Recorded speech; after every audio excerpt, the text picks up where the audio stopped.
Hi friends, welcome to TM rainbow's kitchen. நாம் இன்றைக்கி hotel ஸ்டைலில் வெண்டைக்காய் மசாலா நல்லா டேஸ்டியாக எப்படி செய்கிறதுன்னு பார்க்க போகிறோம். இட்லி, தோசை, ஒயிட் ரைஸ் கூட சேர்த்து சாப்பிடும்போது அருமையான சுவையில் இருக்கும். வாங்க இந்த மசாலா எப்படி செய்கிறதுன்னு பார்க்கலாம். ஒரு கடாயில் 2 ஸ்பூன் ஆயில் சேர்த்துக்கோங்க. ஆயில் சூடானதுக்கப்புறம் 1/4 கிலோ வெண்டைக்காவை நல்லா வாஷ் பண்ணிவிட்டு இது போல் கட் பண்ணி எடுத்துருக்கேன். இந்த எண்ணெயிலேயே சேர்த்துக்கோங்க. அடுப்பை லோ ஃப்ளேமில் வச்சுக்கோங்க. வெண்டைக்காயோட வளவளப்பு போகிற அளவுக்கு 5 நிமிஷம் இது போல் நல்லா கலந்து விட்டுட்டே இருங்க. வெண்டைக்காயில் ஈரப்பதம் இல்லாமல் சேர்த்துட்டிங்கன்னா காய் சீக்கிரமாகவே நல்லா வதங்கி வந்துடும். எண்ணெயில் வதக்கி விடும்போதே 80% காய் நல்லா வெந்து வந்துடணும். பாருங்கள், இந்த அளவுக்கு நல்லா வதங்கி வந்ததுக்கப்புறம் இதை ஒரு பிளேட்டுக்கு மாற்றி எடுத்து வச்சுக்கோங்க. இப்போ அதே கடாயில் 1 ஸ்பூன் சோம்பு, 1/2 ஸ்பூன் சீரகம், 3 கிராம்பு, சின்னதாக நட்சத்திரப்பூ, ஒரு கருப்பு ஏலக்காய், ஒரு சின்ன துண்டு பட்டை, 3 ஏலக்காய் சேர்த்துக்கோங்க. இது கூடவே மீடியம் சைஸில் ஒரு பெரிய வெங்காயம் கட் பண்ணிவிட்டு சேர்த்துக்கோங்க.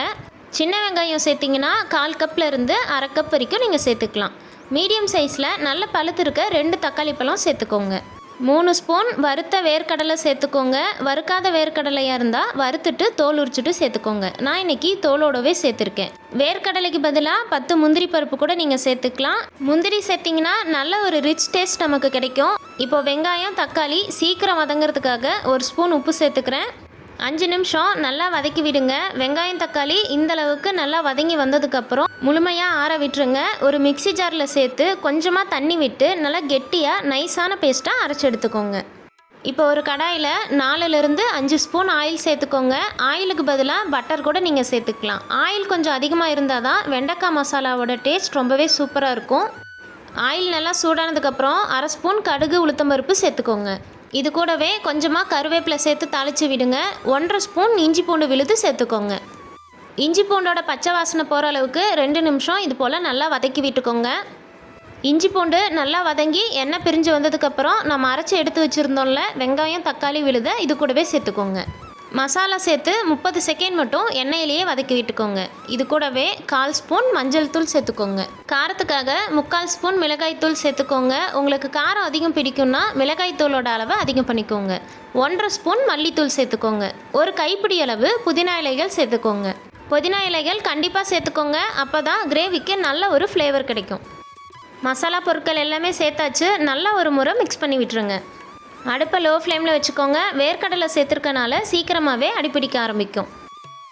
மசாலா வெந்து இது போல் ஓரங்களில் எண்ணெய் பிரிஞ்சு வந்ததுக்கப்புறம் தேவையான அளவு தண்ணி சேர்த்துக்கலாம். நான் மிக்சி ஜார் அலசிட்டு 1/2 கப் அளவு தண்ணி சேர்த்துக்கிறேன். 1/4 கப்லேருந்து 1/2 கப் அளவு மட்டும் தண்ணி சேர்த்துக்கோங்க. தண்ணியோட அளவு அதிகமாகிடுச்சுன்னா கிரேவி திக்காக இல்லாமல் குருமா போல் ஆகிடும். இப்போ நல்லா ஒரு முறை மிக்ஸ் பண்ணி விட்டுட்டு உப்பு காரம் சரி பார்த்துக்கோங்க. 5 நிமிஷத்துக்கு அப்புறம் பார்த்தீங்கன்னா கிரேவி நல்லா வெந்து இது போல் மேலே எண்ணெய் பிரிஞ்சு வந்திருக்கும். இந்த ஸ்டேஜில் நம்ம வதக்கி எடுத்து வச்சுருந்த வெண்டைக்காயை இது கூடவே சேர்த்துக்கோங்க.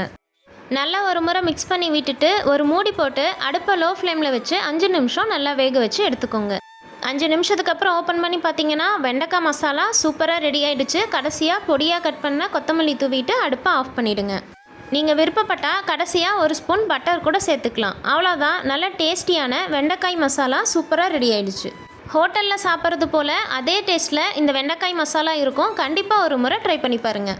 நான்வெஜ் சாப்பிடக்கூடிய அதே ஸ்டைலில் இந்த வெண்டைக்காய் மசாலா உங்களுக்கு பிடிச்சிருந்ததுன்னா லைக் பண்ணுங்கள். உங்கள் ஃப்ரெண்ட்ஸ் அண்ட் ஃபேமிலி கூட நிறைய ஷேர் பண்ணுங்கள். மறக்காமல் டிஎம் ரெயின்போஸ் கிச்சனை சப்ஸ்கிரைப் பண்ணிக்கோங்க. மறுபடியும் ஒரு சூப்பரான ரெசிபியோடு பார்க்கலாம். தேங்க்யூ.